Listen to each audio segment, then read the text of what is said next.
وقت غروب الشمس واقف على البحر بعيد، عمال بحكيله واشكيله واشرح واعيد. فجأة لقيتها وكنت فاكرها عروسة البحر، خارجة من المية وطلتها أقوى من السحر.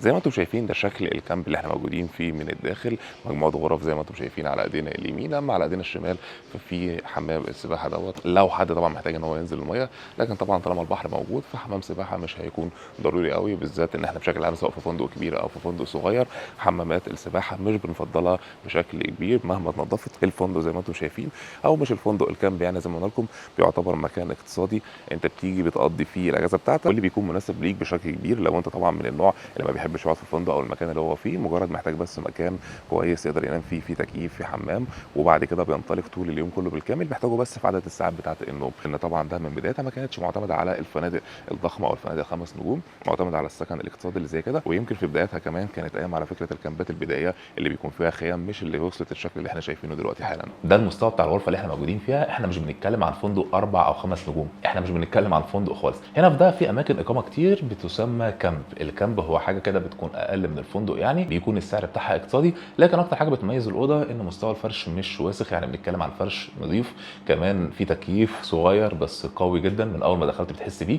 في ممكن تروح فنادق عاليه ويكون التكييف اللي فيها ضعيف، فبنتكلم عن مستوى تكييف بيعتبر كويس جدا هنا في دهب للي جه قبل كده يعني، او للي ما يعرفش. كمان اغلب الوقت انت بتكون بره بتيجي على النوم، بس لما بتيجي تنام بتحتاج تلاقي سرير يكون كويس، تكييف شغال لو الدنيا يعني حر، ده بس اللي انت بتحتاجه. لكن اغلب اليوم بتكون بره ما بين الرحلات والشواطئ والاماكن المختلفه زي ما هتشوفوا معانا. في ساعة الصبحية انزل على القهوة اللي في حارتي، على ريحة الفول والطعمية افطر الساعه حاليا 9 وربع. خلونا نروح كده ندور على مطعم من المطاعم اللي جربناها ليكم، واللي هتشوفوه طبعا لسه في الايام الجايه في فيديوهات تانية عن تجارب الاكل او تجارب اكل الشارع هنا في دهب. خلينا نروح نفطر علشان خلاص فاضل على الاتوبيس غالبا نص ساعه، اللي هي الوقت اللي يا دوبك هنفطر فيه، وبعد كده هنبدا نرجع علشان نركب الاتوبيس.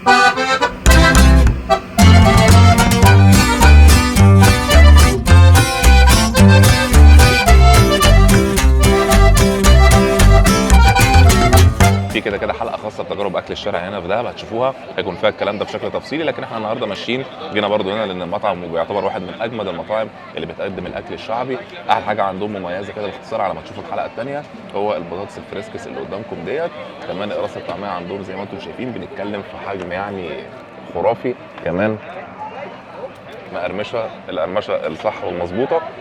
عندهم هنا كمان طبق الفول زي ما انتم شايفين، بيكون الحجم بتاعه كبير جدا، متغرق زيت متغرق طحينه، كل حاجه انت محتاجها هتلاقيها. البيض طبعا عندهم موجود، وده يمكن حاجه تقليديه ما فيش حاجه مميزه فيها. ويطلبوا من عندهم البتنجان ده لانه مقلي وبيكون طري جدا زي ما انتم شايفين، حاجه كده دايبه دوب.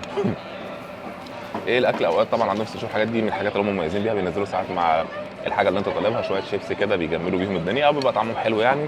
والاهم عندهم السكالانس اللي قدامكم ده، حجم السعرات الرهيب جدا جدا جدا، لكن هنعمل ايه يعني، هي حاجه تعتبر يعني جامده جدا كتحليه في الاكل.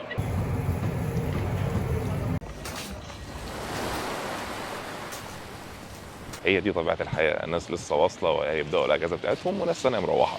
النهارده الاجازه بتاعتنا خلاص كده انتهت يعني على خير. الرحله كانت جميله جدا جدا جدا، دهب من احلى الاماكن اللي انا بحبها. احنا هنا بنتكلم عن رحله اقتصاديه، وحاطط لكم طبعا السعر كام لحد دلوقتي لسه ما اعرفش ثمن الرحله كام. احنا هنا بنتكلم عن شركه اقتصاديه وكامب، لو مش هتقدر تتاقلم مع فكره الكامب او فكره السكن الاقتصادي يعني حاول انك تدور على فندق هيكون مناسب جدا ليك. اما فكره الكامبات فهي بتكون مناسبه جدا لدهب، وبالنسبه لي كانت تجربه بتعتبر كويسه جدا. الكامب اللي اسمه دهب ان موجود هنا في قلب الممشى، هو مجرد بس شارع صغير. اول ما بنخلصه بنلاقي نفسنا هنا في قلب الممشى، كل الخدمات اللي انت محتاجها حواليك، حتى لو محتاج تشتري هدوم ناقصاك، مايو، لبس، اي حاجه ناقصاك يعني، اكل، شرب، سوبر ماركت زي غزاله ماركت اللي بيعتبر السوبر ماركت الكبير هنا او المشهور يعني. في طبعا ماركتات كتير جدا فيها كل حاجه انت ممكن تحتاجها، الكلام ده كله هتلاقيه جنبك هنا، مش هتحتاج ان انت تركب مواصلات او تمشي مسافات كبيره. الكامب بيعتبر اقتصادي، لكن مع ذلك التكييف كان شغال وكان شغال كويس جدا. المياه السخنه طول الوقت موجوده، مفيش حاجه اسمها ميه بتقطع ولا الكهرباء بتقطع ولا موجود حشرات.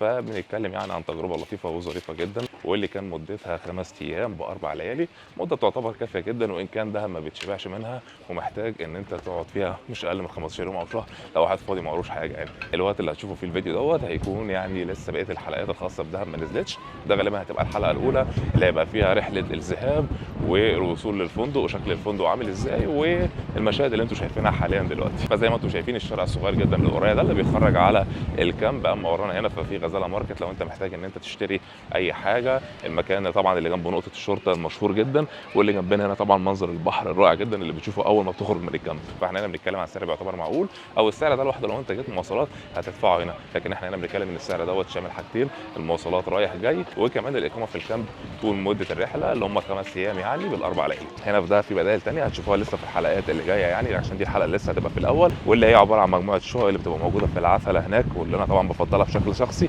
اللي بتقدر وانت قاعد هناك تبقى شايف البحر قدامك.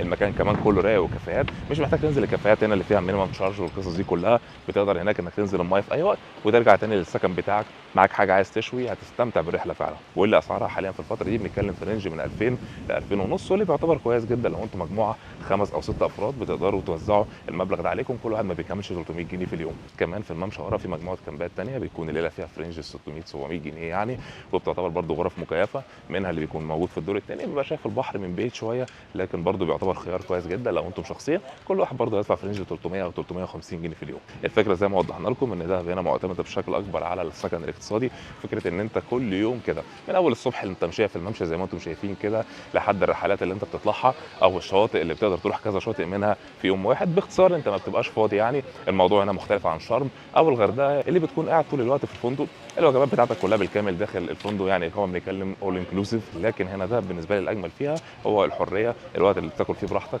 المطاعم اللي انت بتختارها كل يوم بتاكل في مطعم شكل، وبالنسبه لي طبعا المطاعم بتبقى افضل في الطعم من اكل الفنادق. كمان الحريه في تحديد اوقات الصحيان اوقات النوم، بتمشي السيستم حسب ما انت عايز يعني، مش حسب ما برنامج الرحله بيقول. كمان اكتر حاجه بتميز ده هنا هو ان اغلب الشواطئ يعتبر قريبه منك يعني، في اماكن كتير جدا مفتوحه، مش محتاج ان انت تقعد في كافيه او في مطعم علشان تقدر ان انت تنزل الميه بمنتهى السهوله. في اماكن كتير مفتوحه زي اللي جنبي دي، او زي ما الاجانب كمان بيعملوا الصبح بدري، بييجوا بيبداوا ينزلوا هنا الميه، بعد كده بيطلعوا خطوات قليله بيوصلوا للمكان اللي هم مقيمين او ساكنين فيه. منطقه الممشى اللي احنا موجودين فيها ديت المفترض ان ممنوع العربيات تدخل هنا، والفتره الاخيره مؤخرا منعوا السكوترز كمان.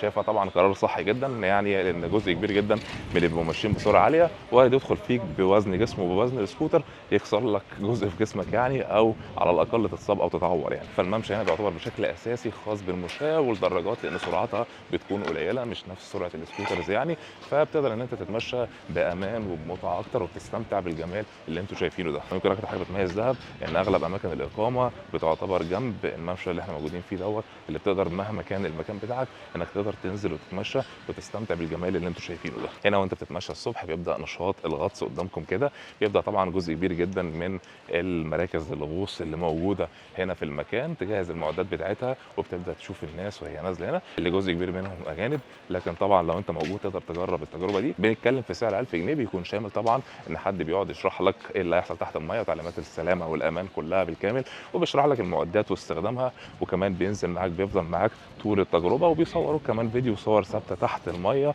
بتحتفظ بيها وبتكون ذكرى كويسه جدا. الاجمل ان اجواء العربيات اللي بتتحمل الاسطوانات والحاجات المختلفه حاجه كده شبه الفيلم جزيره الشيطان لما كانوا في بدايه الفيلم وبيحضروا للسفريه. حاليا زي ما انتم شايفين احنا في اول ريست في الطريق، ليكم نصيب ان احنا نكمل الفلوج معاكم يعني، لان طبعا لو كنا رجعنا من نفس الطريق كان هيبقى يعني اعاده محتوى مش اكتر يعني. طريق العوده هيكون عن طريق شرم، وبالنسبه لي بيعتبر كويس جدا لان طريق شرم طبعا كله شبكه ما بتقطعش فيه، على عكس الطريق الثاني اللي احنا رحنا فيه واللي للاسف الشبكه كانت قطع فيه طول الطريق كله بالكامل. ثانيا طريق شرم احلى يعني شويه بالنسبه لي، هو اطول لكن بيكون ممتع اكتر.